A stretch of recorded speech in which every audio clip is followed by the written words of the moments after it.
Tudo bom com vocês? Eu sou Rian e este é o meu canal. E hoje eu estou com uma pessoa muito especial aqui com a gente, pastor, autor do livro Transição, Paulo Ricardo de Lima. Ele veio falar um pouquinho sobre avivamento aqui pra gente. E por que eu trouxe aqui ele aqui um pouquinho pra gente? Porque ele é uma pessoa muito especial no coração de Deus. Ele é um cara muito usado por Deus, tremendamente. Foi um cara que foi usado para tocar na minha vida, para eu estar participando do Ministério MCE, e é uma bênção. E pode começar. O que é avivamento, pastor? Tudo bom, Ian? A paz do Senhor para todos que estão acompanhando a gente aí. Eu estou feliz de estar aqui conversando com você. É um bate-papo, né? E você me fez uma pergunta muito difícil, que é avivamento. Eu estudo avivamento desde os meus 12 para 13 anos de idade. E eu sei só um pouquinho de avivamento. Depois de tantos anos de estudo, a gente descobre que sabe muito pouco. E, curiosamente, a resposta a essa pergunta, o que é avivamento, ela não é uma resposta unânime. Porque o conceito de avivamento, Rian, ele é um conceito muito aberto. Ele não é um conceito muito delimitado, ele não é um conceito específico, né? Fechado. Ele é um conceito aberto. Na verdade, a maioria dos historiadores da igreja que falam sobre avivamento, que escreveram sobre avivamento, eles deixam bem claro isso, né? Que o conceito de avivamento é um conceito amplo. Nesses anos de estudo, eu descobri que nós conseguimos conceituar avivamento, conversar sobre avivamento, olhando principalmente para os efeitos de um avivamento.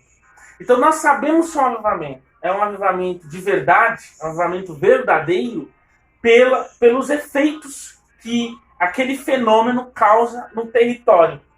Entende? Então eu sempre gosto de citar Isaías 64. Porque é interessante Isaías 64, eu sempre cito ele quando eu escrevo sobre avivamento. Isaías 64 diz assim, a minha tradução é a King James fiel. Ela diz assim: que tu violentamente rasgasses os céus, que descesses, para que os montes pudessem se derreter diante da tua presença. Olha que versículo poderoso. Por quê, Rian? Porque o avivamento, ele exatamente é um momento, um kairós de Deus, um momento específico de Deus na história com o seu povo, em que ele se revela de maneira extraordinária, de maneira formidável, né? E para conceituar avivamento, eu sempre coloco os olhos em 4 elementos. Eu procuro encontrar 4 elementos quando eu vejo um fenômeno espiritual, para saber se ele é de fato um avivamento ou não. Então, quais são esses 4 elementos? Primeiro elemento é manifestação visível da presença de Deus. E quando eu falo de manifestação visível, eu estou falando inclusive de manifestações físicas, sobrenaturais, que testificam que Deus está no ambiente. E já eu vou dar alguns exemplos. O segundo elemento de um verdadeiro avivamento é o arrependimento verdadeiro que gera, consequentemente, conversões genuínas e geralmente são instantâneas. É incrível o que acontece no avivamento, Rian, porque as pessoas elas não apenas se arrependem de verdade, como elas se convertem de verdade, e essa conversão ela é instantânea e duradoura. Então, todo avivamento tem salvação. Isso é um elemento fundamental dos avivamentos. Teve avivamentos na história da igreja que não há registros de cura divina, por exemplo. Teve avivamentos na história da igreja que não existem muitos registros de vários dos dons espirituais que estão lá em Coríntios, em 2 Coríntios. Mas todo avivamento na história da igreja tem salvação. Então esse é um elemento central, né? O terceiro elemento, no meio de um avivamento existe um aumento exponencial do temor a Deus. Então, quando o avivamento atinge um território, as pessoas são convencidas de que um Deus santo está ali. E isso não se dá pela força do raciocínio lógico. É uma experiência sobrenatural. Entende? Inclusive as pessoas que não são crentes, as pessoas que não conhecem o Evangelho, que estão de fora da igreja, quando elas olham para o avivamento, elas percebem que Deus está ali. Elas podem não entender tudo, e geralmente não entendem o que está acontecendo, mas elas sabem que Deus está naquele lugar. É muito vívida, é muito concreta a realidade da presença de Deus no ambiente. Entende? E o quarto elemento para caracterizar um verdadeiro avivamento, a meu ver, na minha perspectiva, é da transformação social duradoura. O que isso significa? Quando o avivamento chega num território, ele muda a realidade social daquele território. E essa não é uma mudança furtiva, é uma mudança que permanece no tempo. Entendeu? Então, sempre que os avivamentos, verdadeiros avivamentos se manifestam, eles mudam a realidade social do lugar. Então, Rian, a maioria dos historiadores, a grande maioria deles, dos estudiosos, eles dizem que o primeiro avivamento da igreja foi Atos 2, a descida do Espírito Santo no Pentecostes, né? Na festa do Pentecostes. Eu discordo um pouco. Né? Eu entendo isso, mas discordo um pouco. Eu acredito que o primeiro avivamento da história, Rian, foi a vinda do Messias. Foi Jesus ter vindo à Terra.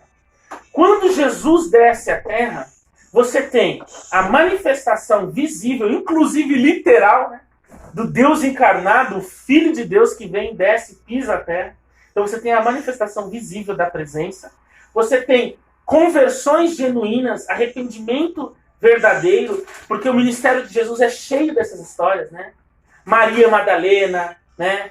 Zaqueu, né? E vários outros que se arrependeram em contato com o Cristo, se arrependeram de seus pecados, né? E se converteram, né? E derramaram o seu coração ao Senhor, né? Você tem um aumento exponencial do temor.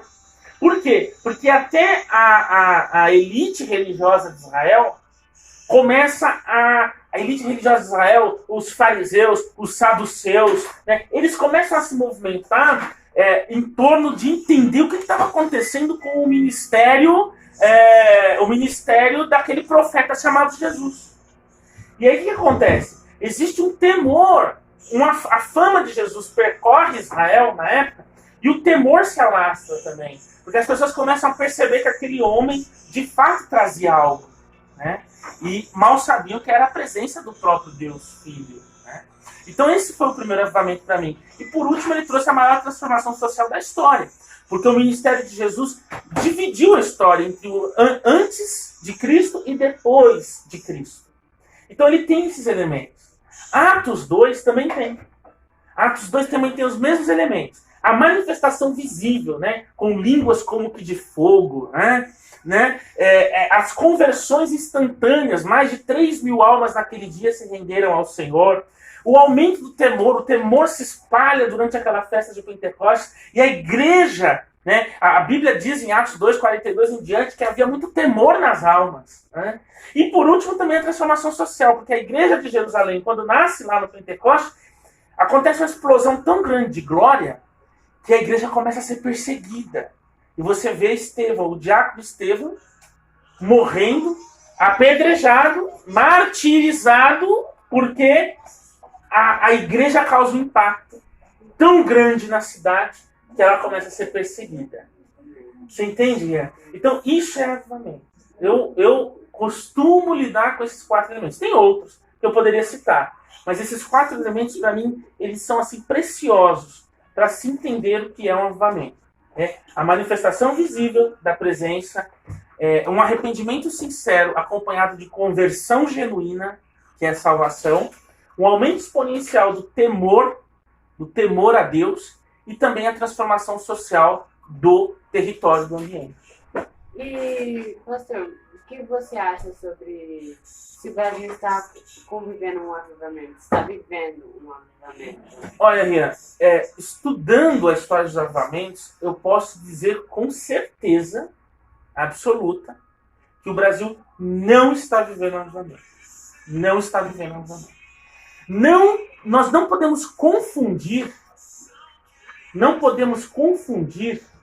avivamento com movimento humano. Porque o avivamento, ele é um ato soberano da graça. O que isso significa? Traduz para mim, traduzo. Um avivamento, ele vem do céu para a terra por vontade exclusiva de Deus. Por isso que eu falo, é um ato soberano. Se o avivamento pode ser provocado ou não, nós vamos discutir isso em outro momento. Eu até particularmente acredito que existem os provocadores de avivamento, né? E Deus desce em resposta. Mas isso é uma conversa para outro momento. O que é importante dizer aqui é que nós não podemos confundir avivamento com movimento humano. Rian, eu sou evangélico há alguns bons anos. A minha família é evangélica há uns bons anos também. Já há algumas décadas. Né? Que a maior parte da família foi para o evangelho. A minha família veio para o evangelho no momento muito bom do evangelho no Brasil, que foi o início da década de 90. Onde a glória de Deus começou a se manifestar nas igrejas. Mas não caracterizo como avivamento. Por quê? Porque embora a igreja evangélica de 10 em 10 anos, a cada censo, ela praticamente dobre de tamanho, ela não reúne esses 4 elementos. Então, você que está nos acompanhando aí da sua casa, e você aqui, né, no nosso bate-papo, nós vamos prestar atenção nesses 4 elementos que eu citei. Então, se nós olharmos para a igreja evangélica no Brasil e perguntarmos, existe manifestação visível da presença de Deus? Alguns podem argumentar, existem milagres, é verdade. Glória a Deus por isso. Né? Mas o que seriam manifestações visíveis? Se nós pegarmos a história dos avivamentos, nós vamos ver coisas extraordinárias. Eu vou te citar aqui por baixo.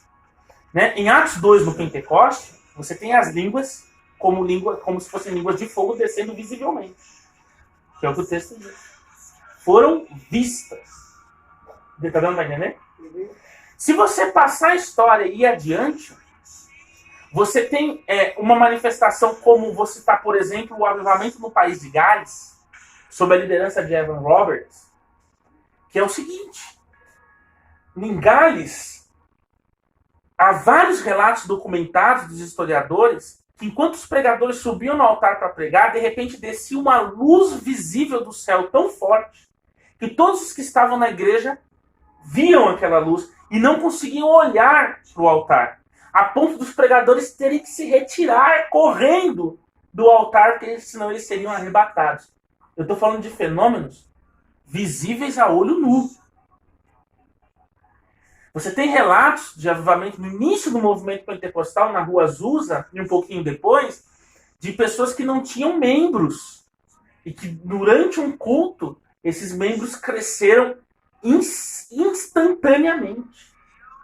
Então, se nós compararmos os milagres que nós estamos vendo na igreja brasileira, ainda não são milagres de um avivamento que nós esperamos e que a história testemunha. Aí você pode perguntar, conversões genuínas, aí a coisa começa a apertar. Porque o que nós estamos vendo é um inchaço das igrejas. E falo isso com muita tristeza. As igrejas, elas estão inchando. E aí que nós vemos a diferença entre um avivamento e um movimento humano. Porque o movimento humano, nós temos sido muito bem sucedidos. A igreja evangélica brasileira tem ido muito bem. Por quê? Por que é o movimento humano, que eu estou chamando de movimento humano aqui? São as técnicas de evangelismo, são as redes sociais, é a propaganda, a publicidade, o evangelismo agressivo. Ok, nós conseguimos fazer isso bem, nós aprendemos a fazer isso bem. E nós temos atraído grandes multidões. Mas se nós chacoalharmos, quem são as conversões genuínas? Né? Nós já estamos passando por um período de teste, porque depois dessa pandemia, nós vamos ver quem realmente é o cristão que vai voltar. Como verdadeiro cristão ou quem já abandonou o barco. Porque só era um espectador de cultos dominicais. Então, nós precisamos falar isso. É duro, mas é profético. Porque se nós queremos avivamento de verdade, eu não estou aqui para brincar. Né? Eu não estou aqui para colocar uma placa na beira da igreja falando assim, vem que aqui tem avivamento, mentindo para o povo. Eu conheço avivamento, eu estudo avivamento. Então eu tenho que falar e ser sincero e correto e honesto com aquilo que eu estudei e que a história da igreja está aí para mostrar e a própria Bíblia está aqui para mostrar. Então, o que nós estamos vendo é um movimento bem sucedido na igreja brasileira. de atração de fiéis. Mas, nem vou chamar de fiéis. É a atração de espectadores. Mas você vê, conversão de verdade, nós já começamos a funilar a coisa. E aí, se nós falarmos de aumento exponencial de temor a Deus, o que é aumentar o temor a Deus? A igreja brasileira está acontecendo o inverso. As pessoas estão perdendo o temor a Deus. Elas já não entram num ambiente de culto com a percepção de que a santidade está ali, de que uma pessoa santa está ali, de que a presença santa de Deus está naquele ambiente. Elas entram num clima de reunião, de festinha, de clube de amigos. Você entende o que eu estou falando? A ponto de pastores coreanos visitarem o Brasil na última década e saírem horrorizados. Porque a igreja brasileira não demonstra temor a Deus. Então nós precisamos discutir avivamento a sério, né? E a transformação social, que eu acho que não precisa nem comentar. Porque o Brasil ainda é um país extremamente desigual. O Brasil é um país racista. O Brasil é um país machista.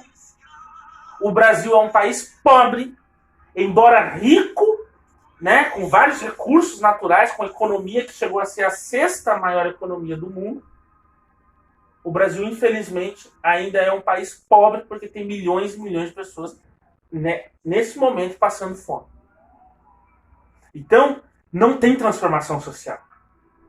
Nós não estamos vivendo avivamento. Se nós queremos viver avivamento, você que está em casa acompanhando, você, Rian, vocês querem viver como eu, vocês desejam avivamento, então está na hora de voltar para os fundamentos originais. Porque senão nós vamos estar replicando cópias mal feitas. Amém, querido? Então não é um avivamento no Brasil, é um crescimento numérico. Mas não é avivamento, não. Uma pergunta minha. Se para o avivamento tem que pagar preço, não tem? Que nem o avivamento da Rosas, eles tiveram que pagar o preço para chegar no avivamento. Você acha que esse preço que a gente está passando na pandemia, o Brasil está passando esse preço? Você acha que tem possibilidade? Tem, né? Mas, como pode dizer? Você acha que o avivamento está próximo do Brasil, na sua opinião? Então, Rian, é uma pergunta difícil, porque existem promessas de avivamento no Brasil. Eu não estou aqui colocando uma visão pessimista. Estou colocando uma visão fundamentada. Eu sei que é avivamento, está registrado na história da igreja que é avivamento, está registrado na Bíblia que é avivamento, e é por isso que eu estou me pautando, entendeu? Mas existem promessas. Uma das primeiras profecias que eu ouvi na igreja, quando eu comecei a lidar com o dom de profecia, a ver o dom de profecia pela primeira vez na minha vida, quando eu cheguei no Evangelho, uma das primeiras profecias, os meus pais na fé me ensinaram isso, é o seguinte: o Brasil é um celeiro de avivamento para as nações. E eu creio nisso. É diferente, eu não estou aqui como pessimista. Né?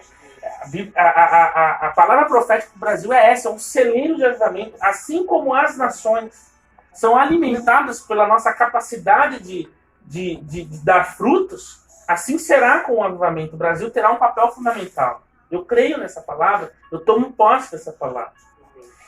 Outra profecia de que, também registrada, de que assim como as cataratas do Iguaçu são 12 vezes maiores que as cataratas do Niágara, assim será o avivamento do Brasil 12 vezes maior do que os últimos avivamentos que aconteceram na América do Norte. Eu creio nisso profundamente. Existem homens e mulheres sérios no Brasil que estão entregando as suas vidas para que esse avivamento venha. Agora, para que esse avivamento venha, Rian, nós não podemos entrar numa onda de oba-oba. E o que é uma onda de oba-oba? Nós vamos lotar um estádio e dizer que é avivamento? Não é! Em 1950, um homem que poderia falar muito mais de avivamento do que essa geração, que foi Billy Graham, lotou o Maracanã. Então não é de hoje que a igreja evangélica lota estádios no Brasil. Uma denominação no Brasil hoje, você pode pegar qualquer uma das 10 maiores, ela lota um estádio facilmente. Mas isso não é avivamento. Lotar estádios não é avivamento. Lotar estádios vai ser uma consequência do avivamento.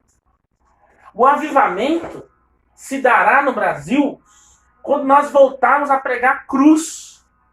E o que é cruz? Nós precisamos olhar para a multidão que nós atraímos e dizer: não há evangelho sem renúncia. Não há evangelho sem morte. Porque o nosso mestre, o nosso Senhor, suou sangue no Getsemane e se entregou no Calvário para só depois disso viver a ressurreição. Então isso que você chama de preço, Catherine Kuhlman dizia que era preço também, ela usava bem essa palavra, há um preço a ser pago pela unção, isso precisa voltar a ser pregado. Só que, por que não tem sido pregado? Porque se voltar a ser pregado, os pastores são os primeiros que serão confrontados com essa palavra. Por isso, o livro do profeta Joel, capítulo 2, diz: chorem os ministros no alpendre do altar. Por que a palavra de Deus, ao falar de avivamento, do grande avivamento de Joel, capítulo 2, o avivamento que eu creio que virá antes da volta de Cristo, ele fala, ele coloca o alvo nos ministros. Chorem os ministros no alpendre do altar. Porque se os ministros não se arrependerem, você entende o que eu estou falando, Rian? Se os ministros não se arrependerem, não vem avivamento. E o que precisa acontecer no Brasil é um arrependimento que comece do altar, que hoje encontra-se derribado. Então nós precisamos restaurar o altar. E graças a Deus que tem ministérios que já estão se levantando para isso. E quando os Joões Batistas começarem a se levantar, e já começaram a se levantar, eles vão apontar para a elite religiosa do nosso país, inclusive a evangélica, e vão dizer: adúlteros, bandidos, ladrões. Porque se eu acabei de te falar, Rian, que o maior avivamento que já existiu na Terra foi a vinda do Filho do Homem, eu quero te lembrar que antes do avivamento chegar, João Batista se levantou do deserto, apontou para a corte do rei e para o centro religioso de Jerusalém, em Israel, e disse: ali estão os bandidos, os ladrões, os adúlteros, os pilantras. Arrependei-vos, raça de víbora, porque o reino do céu chegou. Então é isso que o profético tem que fazer. Então, quem acredita em avivamento e acredita no ministério profético, vai ter que mirar isso. Chegou a hora de se levantar o ministério João Batista no Brasil. Aí sim, quando preparar o caminho, vem o avivamento. Você pode citar pra gente onde foram esses avivamentos, acontecimentos de avivamentos pelo mundo? Então, tem vários, né? Uma coisa que eu gostaria de... Já que nós estamos aqui no bate-papo, eu estou tentando me expressar de forma que as pessoas que estão em casa aprendam um pouquinho mais sobre o avivamento. Eu gostaria de citar o seguinte, para você que está em casa. A maioria, até os teólogos, né? A maioria dos estudiosos cai num erro. Que erro é esse? É o erro de achar o seguinte: quando morre o último apóstolo, que é o apóstolo João, que segundo a tradição foi o único que morreu de morte morrida, de morte natural, não foi martirizado. Quando João morre, a igreja ela entra num período de muita perseguição. Na verdade já vinha perseguição, mas essa perseguição começa mesmo sob Nero, no ano 64. Aí você tem a morte de Paulo e de Pedro, e depois você tem uma sequência de perseguições. E ali próximo do ano 100, a perseguição fica mais densa. Inclusive não tem, na história da igreja, documentos que mostrem claramente como se deu esse processo de morte de João. E esse processo de como a igreja passa da morte do último apóstolo, né? Então não tem um documento histórico. Essa é a realidade, os historiadores não têm. Só que a maioria dos historiadores dizem o seguinte: quando morre João, os dons cessam. Você não vê mais dons espirituais, mais manifestações sobrenaturais da igreja. Isso não é verdade. E graças ao bom Deus, alguns estudiosos recentes estão documentando isso, pesquisando profundamente, sabe, né? Indo lá nos originais, pesquisando nos livros de história da igreja, e eles estão encontrando fortíssimos indícios de que a história da igreja é uma história de avivamento. Eu quero que você grave isso. Se você puder coloca aí pro pessoal em letras, o pessoal vê no vídeo. A história da igreja é uma história de avivamento. Me perdoem os pastores e teólogos que não acreditam nos dons do Espírito Santo. Que ainda tem uma turma por aí, enfraquecida, mas que infelizmente ainda não acredita que os dons continuem em operação. Mas a realidade é que a história da igreja demonstra cabalmente que a igreja cristã é uma igreja de manifestações sobrenaturais. E aí eu vou entrar nisso que você me perguntou. Existem vários relatos. Então, por exemplo, vou citar só um movimento, para começar, para a gente começar a conversar.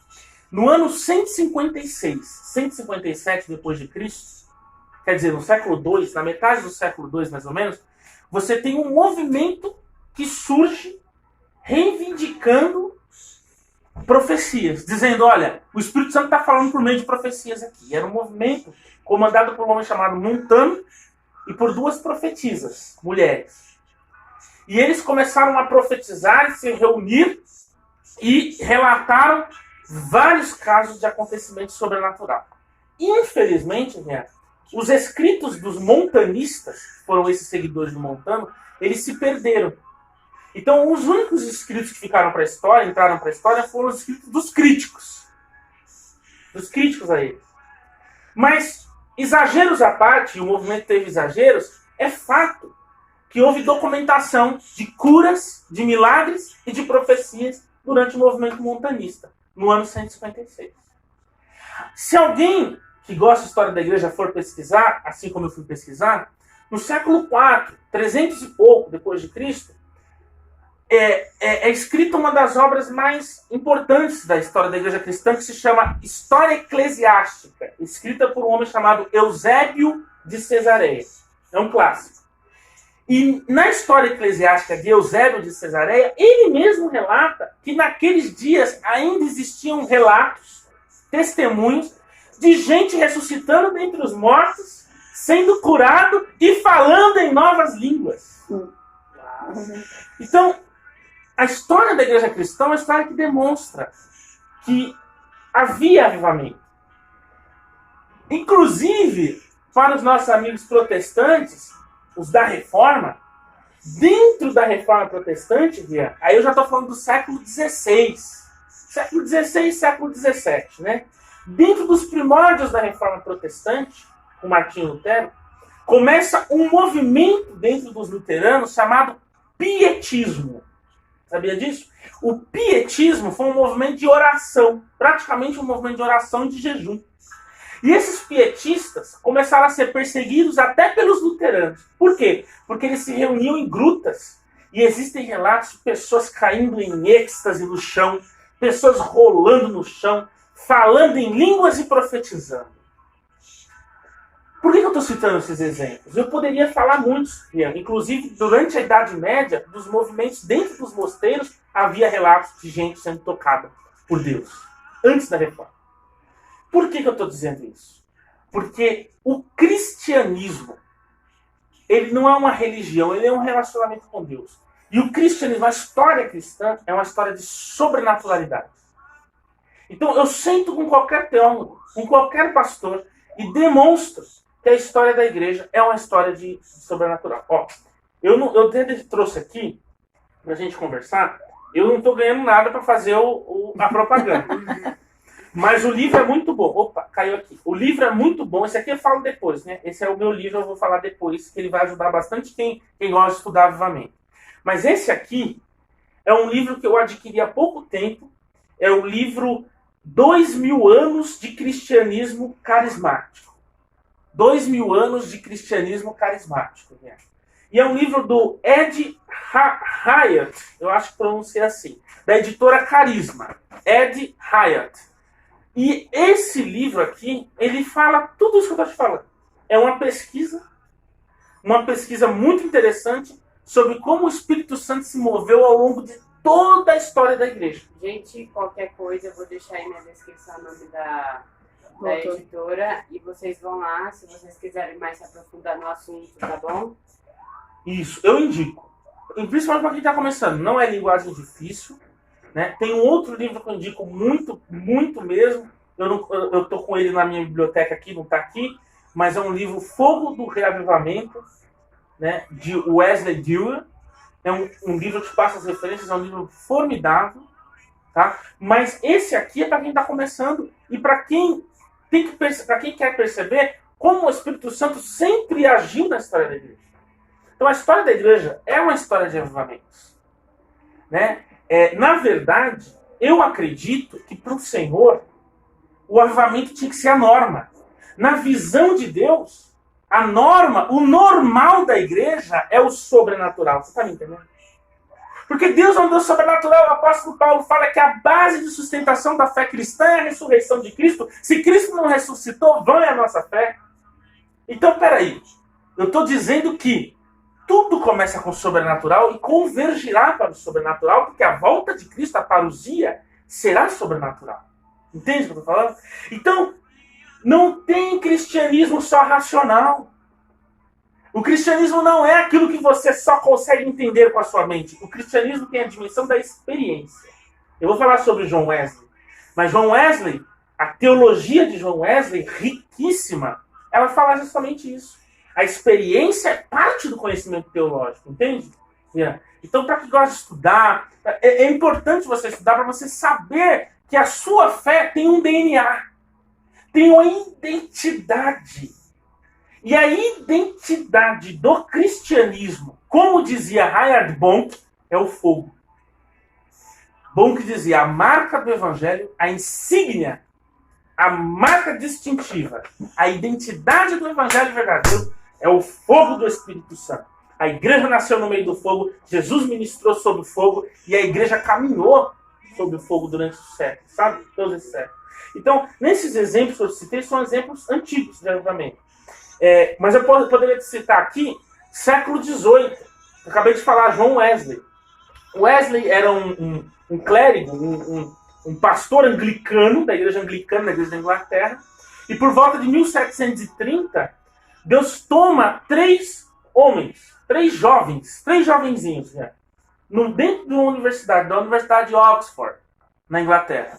Wesley, John Wesley, o irmão dele, Charles Wesley, e o amigo dele chamado George Whitefield. Agora o que acontece aí?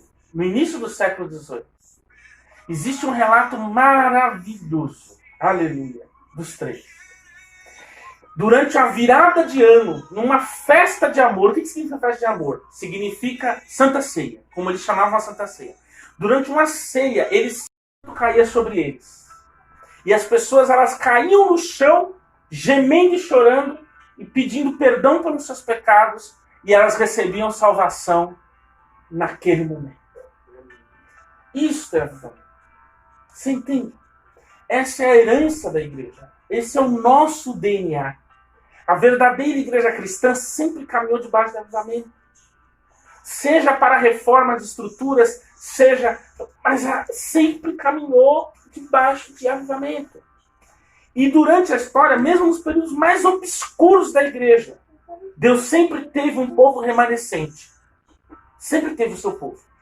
E caminhava debaixo disso. Então eu estou te contando a história aqui do avivamento wesleyano. E o avivamento wesleyano na Inglaterra mudou a Inglaterra. Sabe? O Wesley não apenas foi um grande pregador, como viu muitas coisas acontecendo no ministério dele, como milhares de pessoas se converteram, como Wesley lutou contra a escravidão, ele foi um abolicionista, ele lutou a favor da abolição da escravatura. Wesley defendeu orfanatos. Wesley chegou a elaborar um sistema de bolsas de estudo. Olha só, hoje a gente fala muito de bolsa de estudo. Wesley chegou a elaborar um sistema de bolsas de estudo para os jovens ingleses.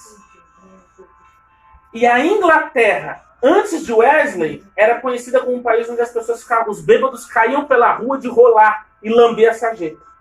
Depois de Wesley, a Inglaterra se levanta como uma potência econômica. E a história da Inglaterra nunca mais foi a mesma.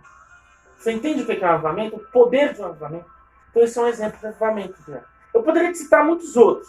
Eu poderia citar um avivamento presbiteriano de 1801. O avivamento de Ken Wright. Polêmico. Muito polêmico. Por que aconteceu? As pessoas começaram a acampar num parque, no meio da mata.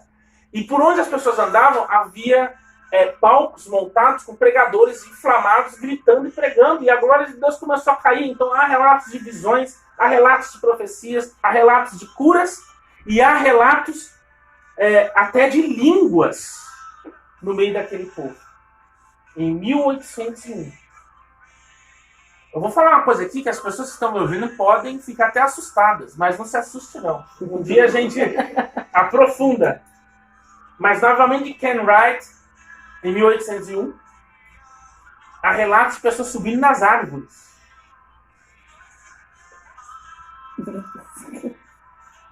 Subindo nas árvores.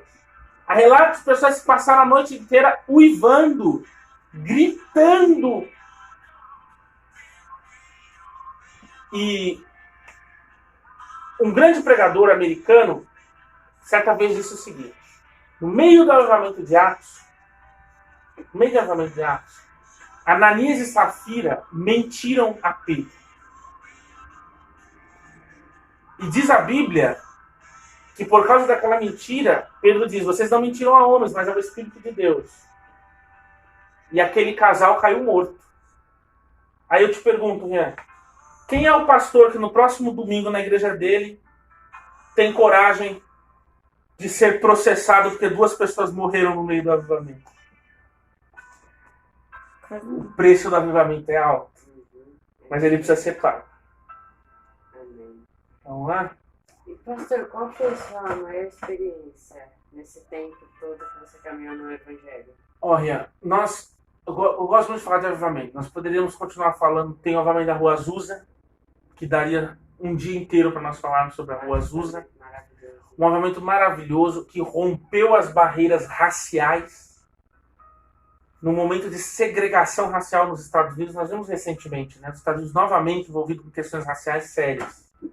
E naquela época não era diferente. Havia, até dentro das escolas teológicas, havia divisão entre brancos e negros.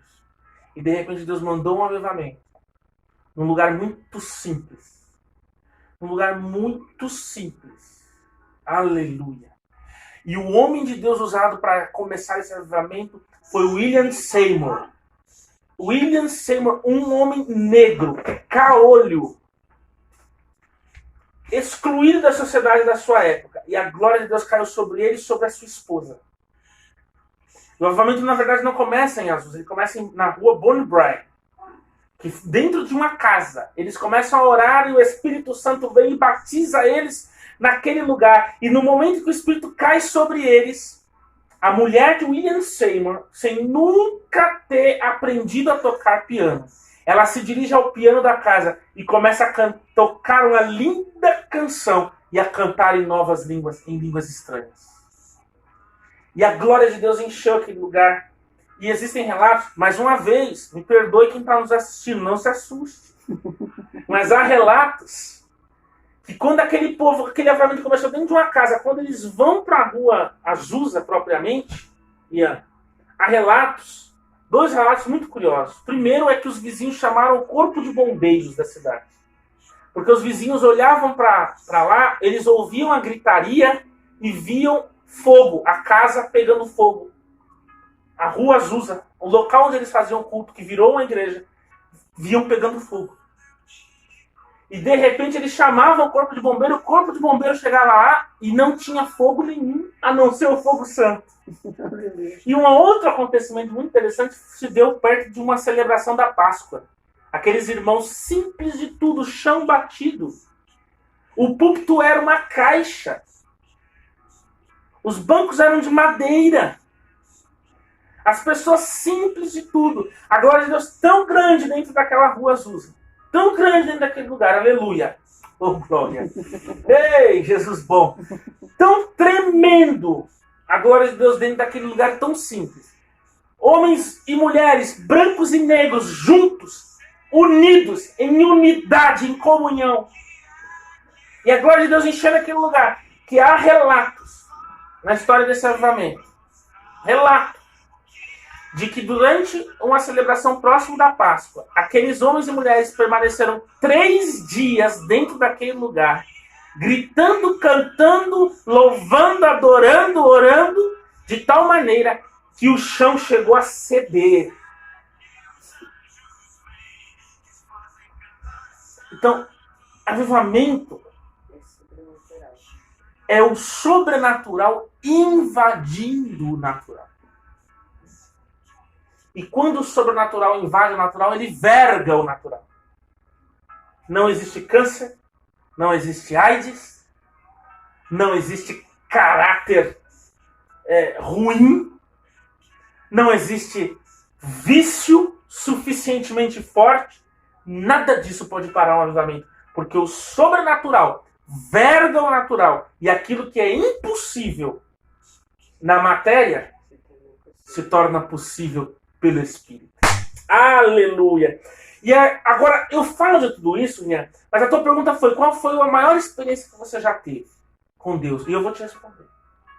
Não foi um sonho, não foi uma revelação, não foi uma profecia, não foi um arrebatamento de sentidos, não foi uma visão, não foi nada disso. Sabe qual a maior experiência? É a salvação. O maior milagre é a salvação. Rian, nós podemos ver pessoas, um aleijado andando. Nós podemos ver um câncer sendo expelido. Eu já vi cego sendo curado na minha frente, surdo ouvindo na minha frente, aleijado levantando na minha frente. Nós podemos ver tudo isso. E vamos glorificar a Deus por tudo isso. Mas uma coisa, sério. Todo milagre de cura, por exemplo, ele tem um prazo de validade. Se uma pessoa com 60 anos é curada de câncer e com 80 anos ela morre, o milagre dela durou 20 anos. Mas a salvação é eterna. Então a maior experiência que eu tive com Deus foi o dia que eu entendi que Deus me amou de tal maneira que enviou o seu único filho para que eu pudesse crer. Amém, Jesus. E não perecer. E ainda assim herdar a vida eterna. Então, o maior milagre é a salvação. O maior milagre é você saber que daqui a pouco eu posso me dar um troço aqui e morrer. Porque eu não sei o meu dia nem minha hora. Assim como você. Nem sempre as leis naturais se cumprem. Às vezes os mais novos também vão. Mas eu tenho a convicção de que se os meus olhos se fecharem agora, eu irei para a glória. E a presença santa do meu Jesus estará lá me esperando. Amém. Esse é o maior milagre. Essa é a maior experiência. Nada do que a igreja faça tem sentido se não for ganhar almas. E digo mais. A igreja pode fazer o barulho que for, mas se ela não tiver frutos de almas sendo ganhas, ela não tem avivamento, não. Bem? Agora o pastor Paulinho vai orar para você. Você que precisa de uma oração, precisa de cura, ele vai estar orando aqui, orando aqui para você. E vamos, pastor. Amém, querido. Vamos orar então e vamos abençoar a vida de cada um desses irmãos e irmãs que ficaram conosco aí durante esse bate-papo todo, né? Feche seus olhos onde você estiver, estenda suas mãos, onde você estiver, nós vamos orar agora e eu creio que a presença de Deus que está aqui vai te tocar aí também, tá bom? Pai Santo, nós te adoramos. Antes de tudo, Senhor, nós te adoramos. Nós te louvamos, Senhor, pela vida de cada irmão, de cada irmã. Nós estamos aqui, Senhor, falando sobre o avivamento com o coração apaixonado, cheios da tua presença, com o coração queimando por ti, porque o desejo por um avivamento nada mais é do que o desejo por alguém. E nós te amamos, Senhor, porque tu és o nosso noivo, tu és o Senhor da igreja, o noivo, o amado da igreja. E a minha oração por estes irmãos e irmãs agora, Senhor, antes de pedir por milagres, é pedir pela presença. Manifesta, Senhor, a tua presença.